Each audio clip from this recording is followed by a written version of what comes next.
Christ did not rise. There are people today in all types of religious setup that there is no gain. Even they said they can't tell. Which gain accrued to them? They can't tell. There is uncertainty. I was told that one of them, when he was at his dying bed, he told them, he said, don't follow me. Even me too, I'm not sure where I'm going after now. I'm not sure. He is leading billions of people today. But at the point of death, he said, me too, I'm not sure. I am trying to make a way for myself. I am not sure. Is that the person you want to follow? The resurrection established the credibility of our faith. Now, please catch this.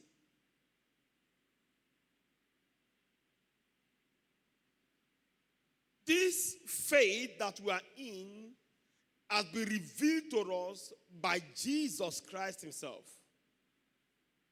By going through death and returning back.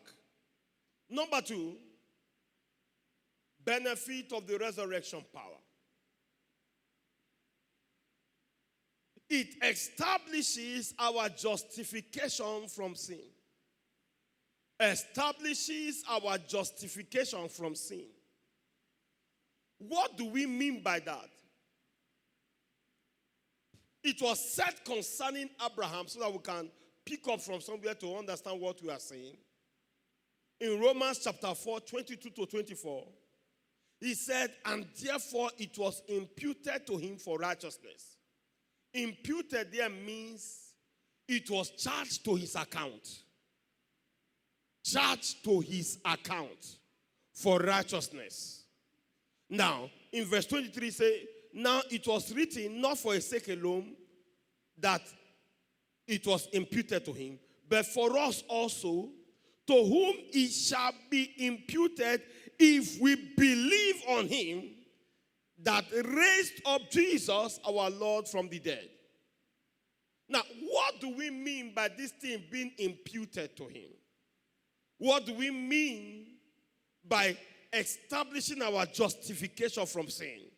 In Romans chapter 4, 25, the Bible is speaking that Jesus was delivered for our offenses and raised again for our justification. To pick it up clearly, we see it in Psalm 32 verse 2. He said, blessed is the man unto whom the Lord imputed not iniquity, and in whose spirit there is no guile. He imputed not iniquity. You see, when he said he imputed not, it means he removed it from account. Now, let me ask a question.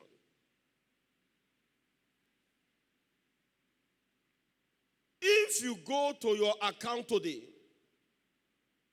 and find out that maybe your father or your elder brother has put 10 million inside. Now, into your account with a note that the thing belongs to you. Please, let me ask. Peradventure, the day before you realized it, you were broke. Living in one-room apartment.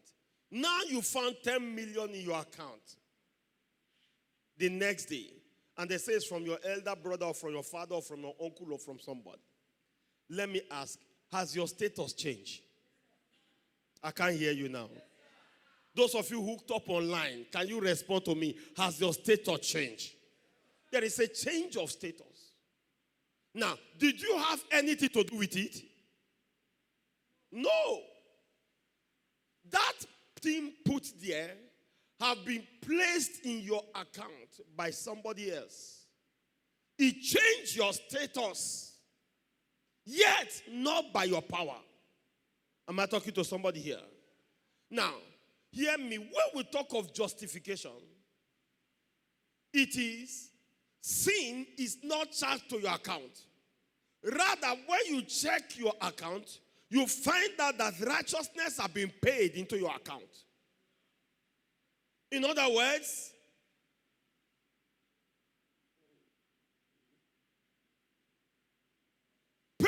atonement have been made for you concerning sin, so that you can stand before God as if you did not commit any sin. Justification is not about sin forgiveness. It is removing sin completely. The charge of sin removed from your account and somebody else has paid for you. Hello. Hello. I can't hear you now. Hello.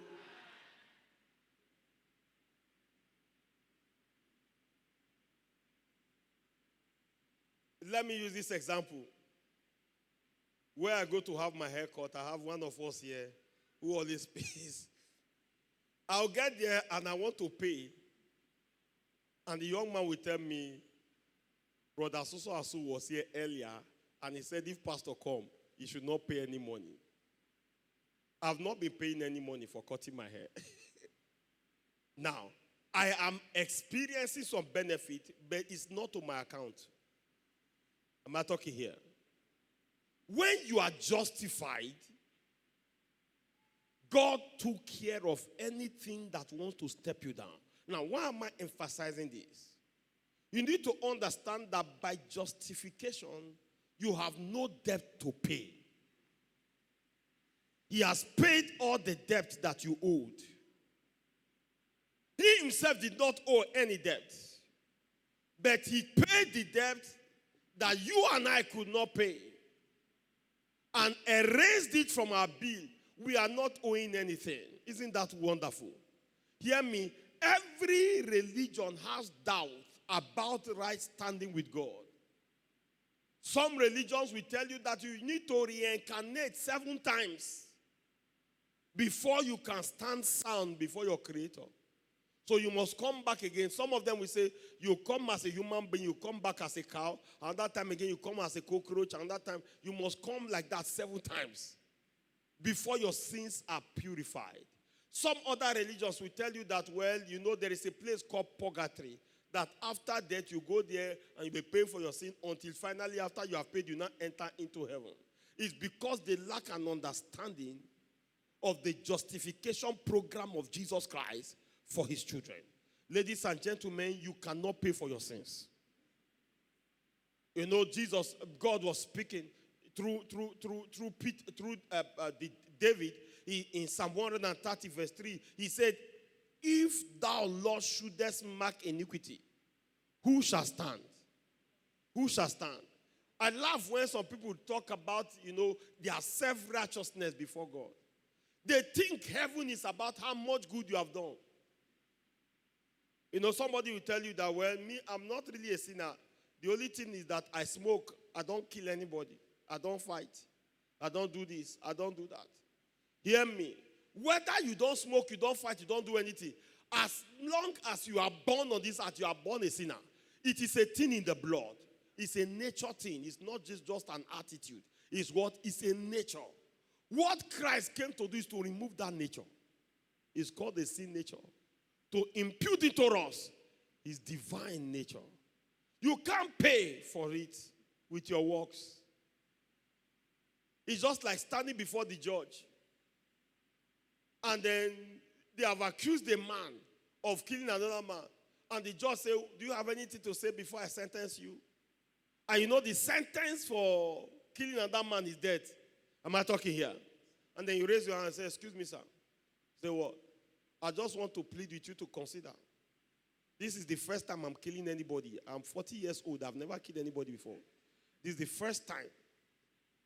Now, only one time is enough. Am I talking here? Even if you have a record that you have never done any bad thing, you pay all your tax. But when you kill somebody, you go for it. So it's not the amount. Some people think it's a quantity thing. If I'm doing enough good now, then the bad, if I can do enough good, it will cancel the bad that I have done. No. You have to be justified to stand. You know, there are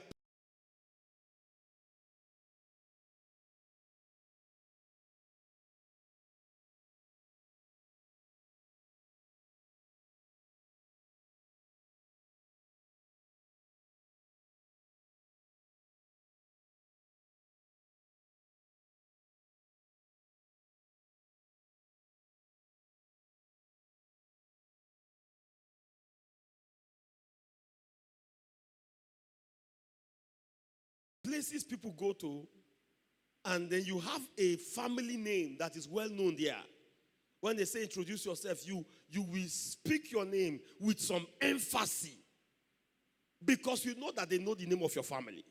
Am I talking there? So it gives you pride that you've got a family name. And so that name opened doors for you. They say everybody don't enter, but this one, okay, you can come because you are so and so child. Please understand that now by the resurrection power of God, you become members of the household of God. Now, you are bearing God's name. You are God's child. What that means is that you have access to the heritage or the inheritance that is in that house.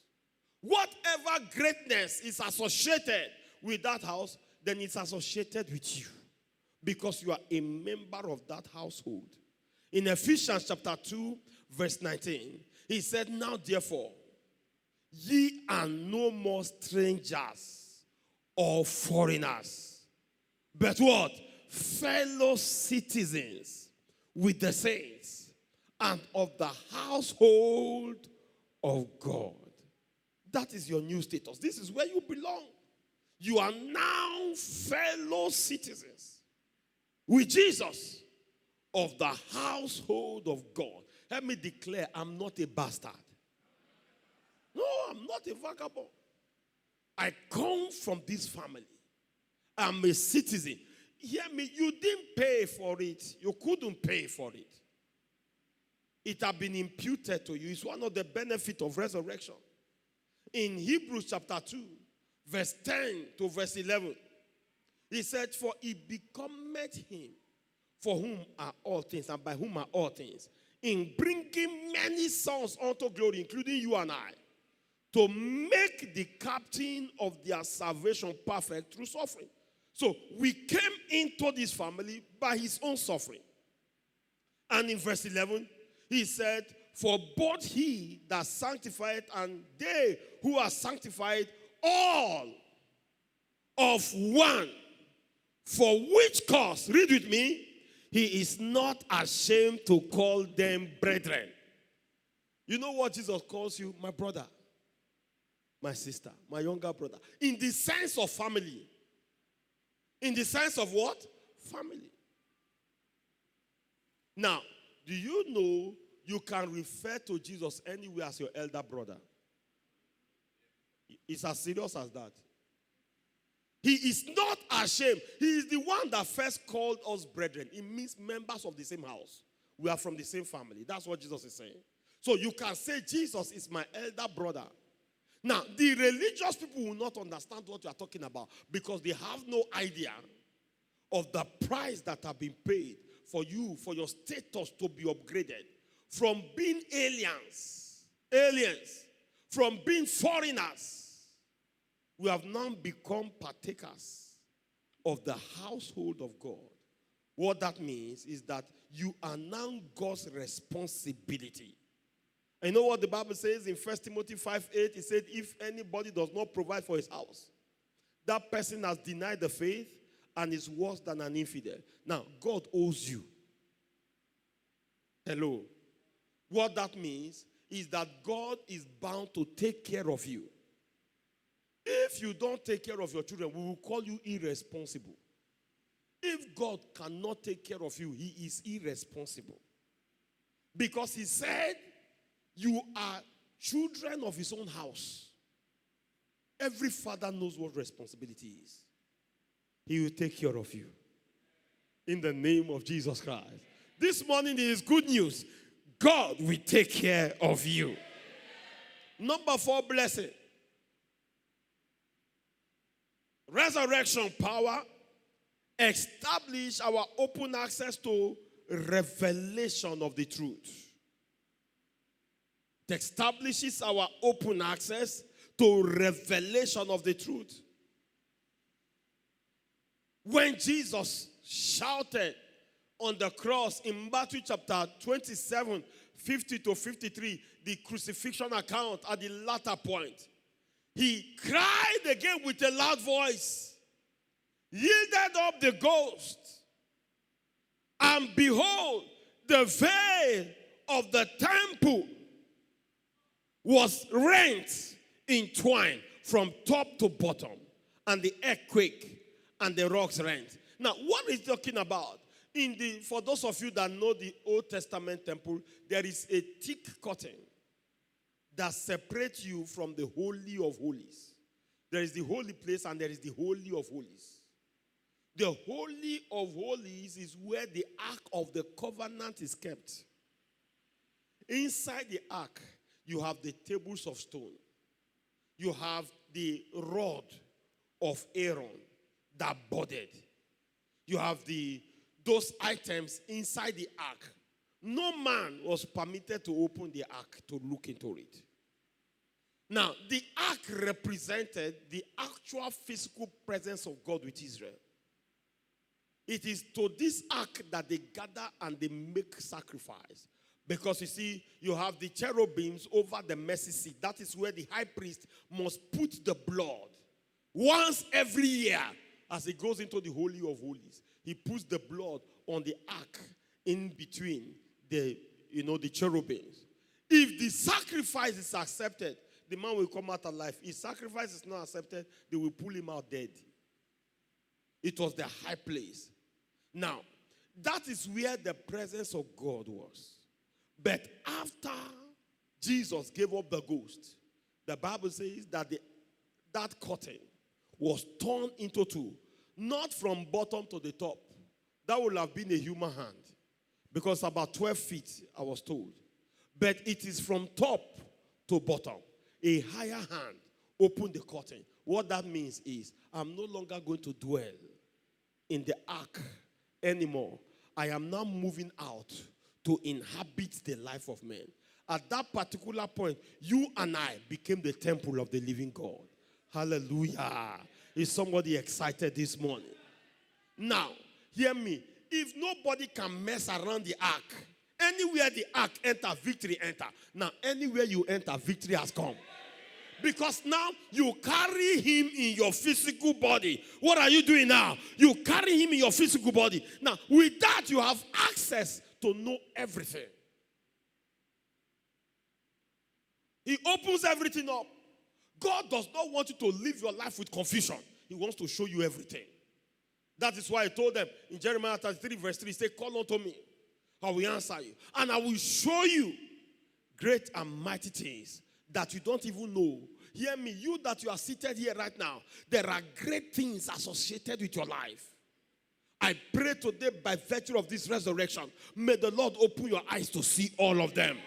In the precious name of the Lord Jesus Christ. May the Lord open your eyes to see his full program for your life. In the mighty name of the Lord Jesus Christ. The resurrection is about revelation. To know who you really are. With the resurrection of Jesus, no confusion. Nobody can confuse you. What else? What other benefit do we experience? Number 5.